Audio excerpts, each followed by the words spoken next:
صلاح الدين الأيوبي. وهذه المشاهد من الحلقات السابقة وتذكرة بما حدث فيها. وكما نرى بأن أورفالي تم قتله وخروجه من المسلسل، وكان بطلا قويا، ولكن تم احتجازه في مدخل القلعة البيزنطية وتم القضاء عليه.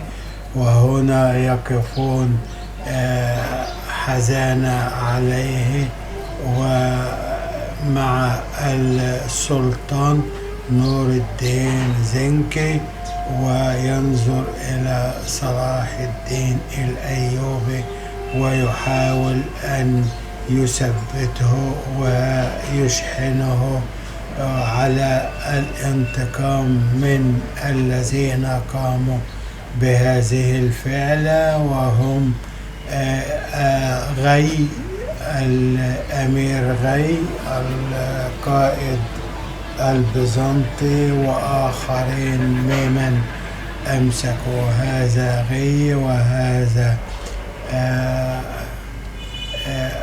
باقي الأبطال. وإن شاء الله سوف نلتقي معكم في أحداث أخرى.